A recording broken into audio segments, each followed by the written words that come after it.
I want you to try something with me right now. If you're somewhere safe, like where you can focus for a second, just go ahead and close your eyes. Always a good disclaimer to start with. Please don't do this while driving. But I want you to imagine something that never ends. Just picture it in your mind's eye. Like a physical space. Exactly. Try to visualize a physical space.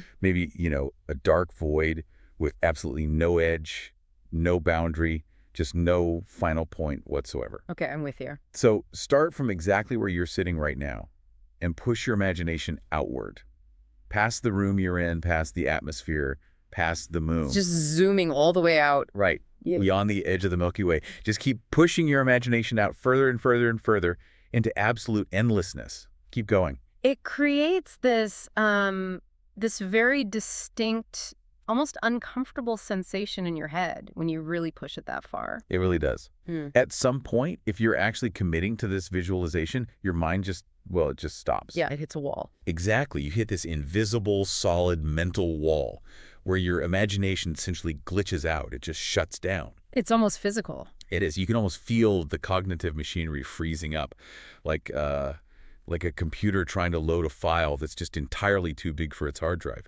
It's a really bizarre feeling of failure. And what's fascinating here is that it's a completely universal human experience. I mean, every single person who attempts that visualization hits the exact same wall. Really, everyone. Everyone. You reach this frontier where the biological hardware of your brain simply refuses to process the prompt you're giving it. Which brings us perfectly to the mission of our deep dive today. Yeah. Because today, we are exploring the absolute ultimate limits of the human brain. We're looking at where the machinery breaks. Right. We're going to unpack why a concept as seemingly basic as endless completely shatters our mental software. We want to understand the biological and psychological mechanics of that freeze you just felt.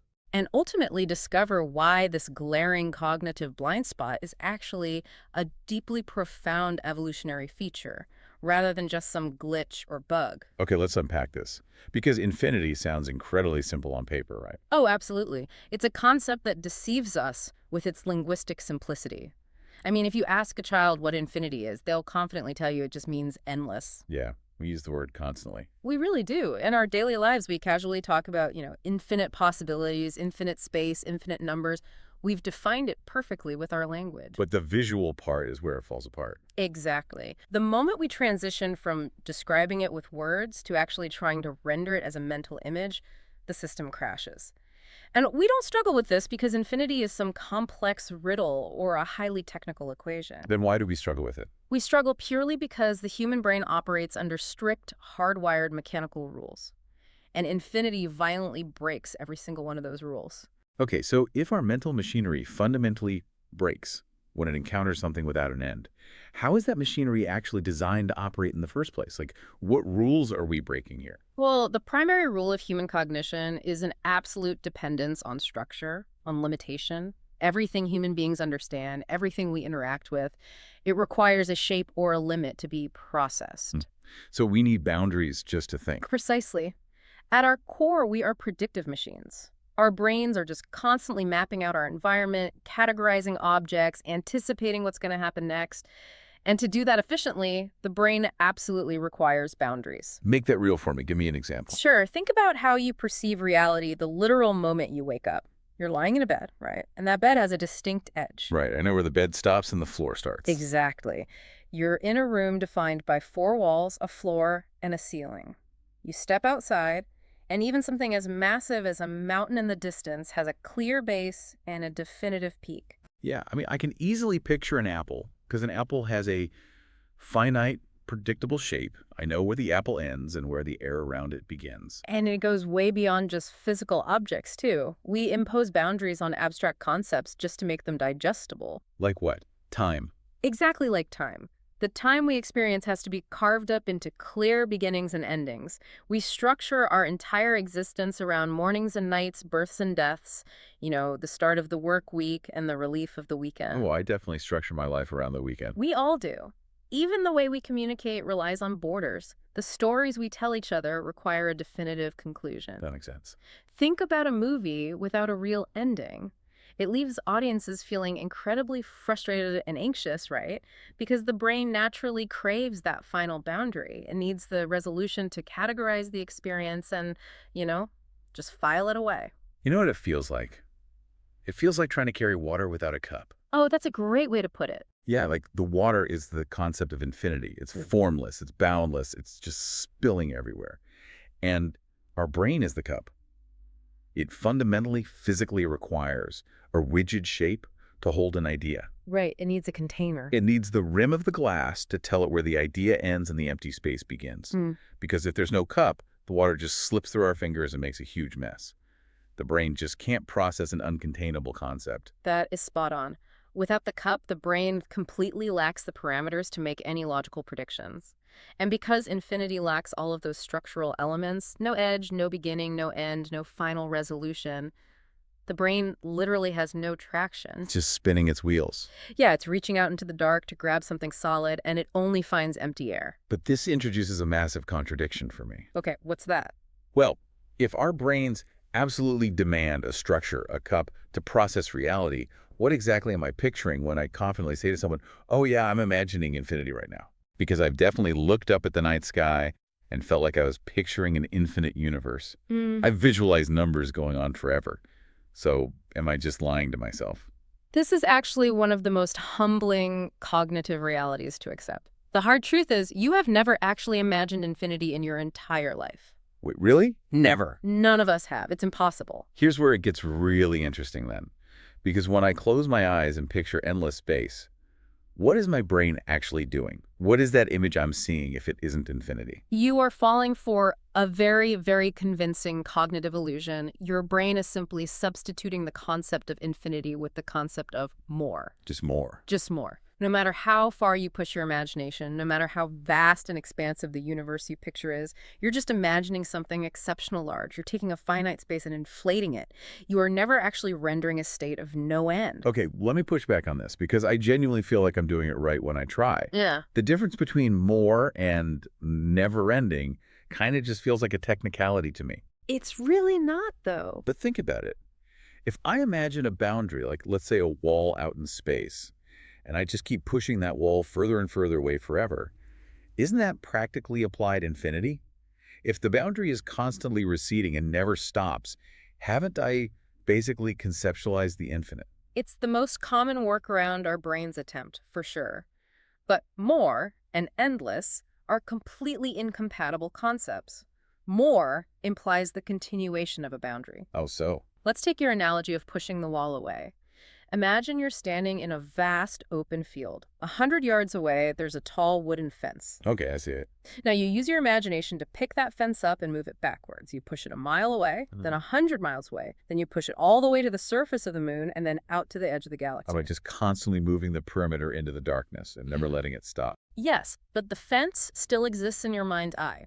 The boundary is still fundamentally there, it's just located much further away from your starting point. Right. You're still relying on the structure of the cup, you just made the cup the size of a galaxy. Wow, okay.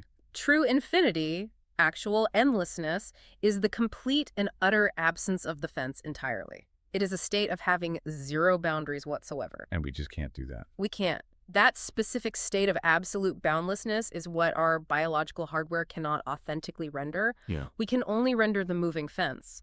We are entirely addicted to the fence because without it, the predictive machine of the brain just shuts down. That distinction changes everything. We're terrified of letting go of the fence. We really are. So if our brains are merely substituting very large for infinite and just rapidly shoving the fence backwards into the dark, what is physically going wrong in our cognitive machinery when we try to force the issue? You mean when we hit that wall? Yeah, exactly. When we started this deep dive, we hit that mental wall where the brain just stalled out. If I refuse to use the moving fence and I actively try to force my brain to process true endlessness, what is the biological mechanism causing that crash? The crash happens because of a cognitive glitch known as the loop problem. It comes down to how human processing works on a mechanical, almost metabolic level. Okay, break that down for me. Well, the human mind operates sequentially. It thinks on a strict step-by-step basis. Think of how a traditional computer processes a string of code, or even just how you count objects on a table. 1, then 2, then 3. Right, it's a linear sequence. Exactly. It's a linear sequence of events that requires a conclusion to finalize the thought process. There is an inherent order of operations, a beginning, a middle, and a definitive end. But infinity is not a destination you can eventually arrive at by taking enough sequential steps. It isn't a remarkably distant place. It is an active process that never finishes. So the brain just keeps looking for the end. Yes. So when your sequential, step-by-step brain tries to tackle a process that fundamentally has no final step, the brain gets trapped in an infinite loop. It just keeps cycling through the sequence, desperately searching for the final data point to close the file. Oh, man. It's the cognitive equivalent of walking on a mental treadmill. That's a perfect analogy. You're constantly taking steps. 1, 2, 3. You're burning actual energy. You're sweating. And you genuinely feel this sensation of forward momentum. But you are never actually getting a single inch closer to a destination because the destination doesn't exist. The treadmill is just continuously running. And running that mental treadmill is biologically expensive. I mean, the brain is an incredibly energy-hungry organ. It takes up a huge amount of our daily calories, right? It does. So when it gets caught in an infinite loop, expending this immense amount of cognitive energy searching for a resolution that will literally never come, it recognizes the threat of draining its resources, so it forces a shutdown. That feeling of hitting a mental wall, that freezing sensation you felt earlier, is just your brain pulling the plug on the treadmill before it completely exhausts itself trying to complete an unfinishable sequence. It's self-preservation. The brain recognizes a catastrophic glitch and essentially forces a hard restart so it can get back to the business of navigating the bounded physical world. Exactly. Which makes me wonder about the systems we've built to understand the universe. Because you'd think that while our fleshy, energy-saving human brains might fail, surely our most rigorous advanced systems of logic and mathematics have conquered this. I mean, we send rovers to Mars using math.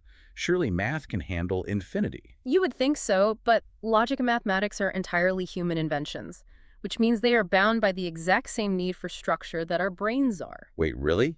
Even advanced math? Even advanced math. In our most complex mathematical systems, infinity isn't treated as a normal number. You can't just insert it into an everyday equation the way you would plug in a 5 or a 10. I guess that makes sense. If I have a mathematical equation, the entire point of the equation is to balance out. It has to equal something definitive. If I introduce a concept with no boundaries, the entire structure of the equation should just collapse. And it does collapse. Infinity breaks standard mathematics. If you try to perform normal operations with it, the rules of logic simply disintegrate. So mathematicians had to invent a workaround. What kind of workaround? They created a symbol, the lemniscate, that famous figure 8 on its side. Oh, sure, I've seen that. But that symbol doesn't mean we have mathematically conquered endlessness. It is essentially a placeholder. It's a theoretical tool used to describe something fundamentally beyond limits, which just allows our equations to function without completely falling apart. So we basically invented a symbol to say, hey, quarantine this terrifying, uncontainable concept right here in this specific box so the rest of the math survives. That's a great way to put it. We didn't solve infinity, we just created a highly sophisticated warning label for it.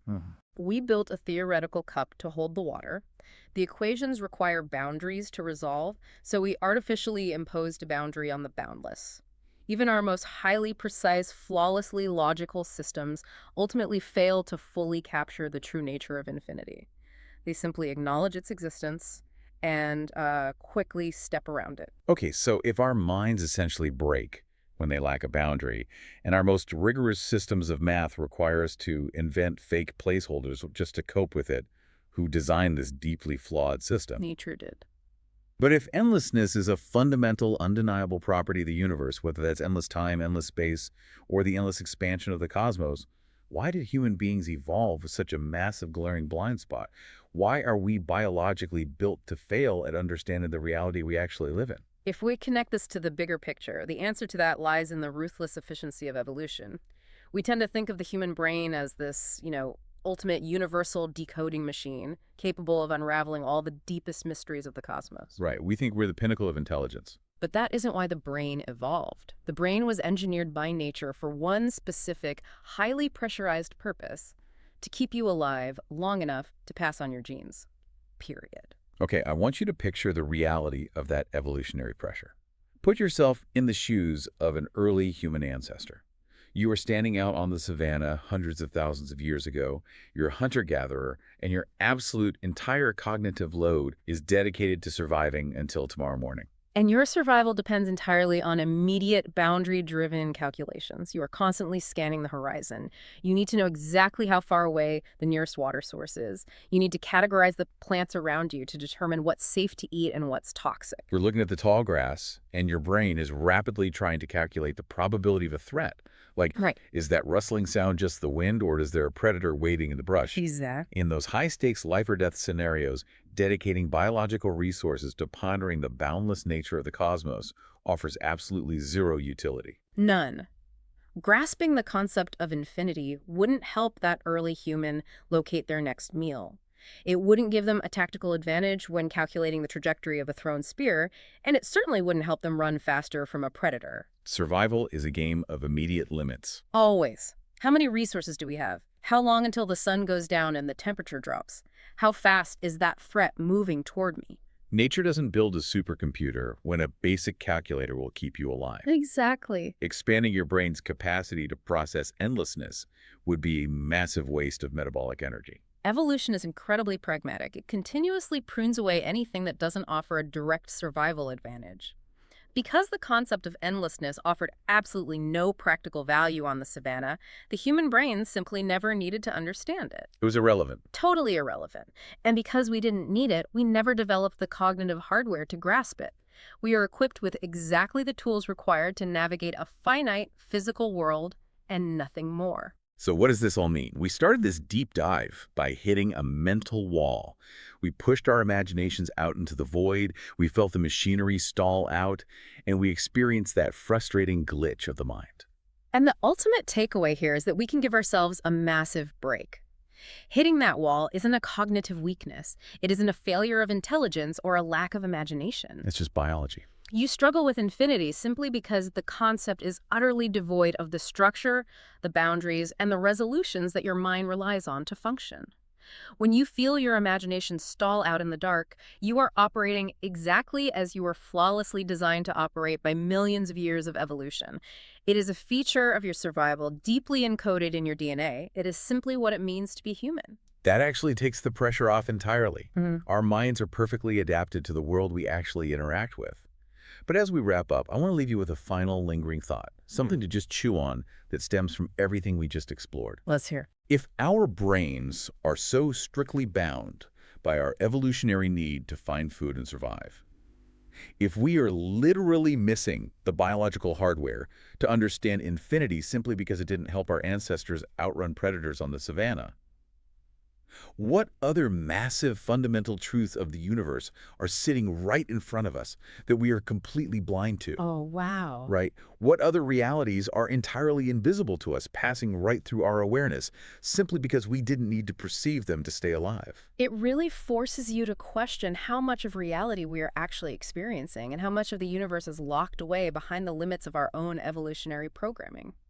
It's a wild thing to consider. If this conversation made your brain stretch a little today, or maybe made it hit a wall in the most thought-provoking way possible, please hit that like button right now. We genuinely want to hear from you, so jump into the comments below and answer this specific question.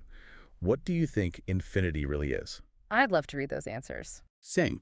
Even knowing our biological limitations, how do you personally conceptualize it? And finally, make sure to subscribe to the channel for more deep dives that explore the extreme limits of the mind and what lies beyond them. So next time you try to picture something with no edge and you feel that familiar glitch, just remember, your brain is only searching for the cup. Thanks for joining us.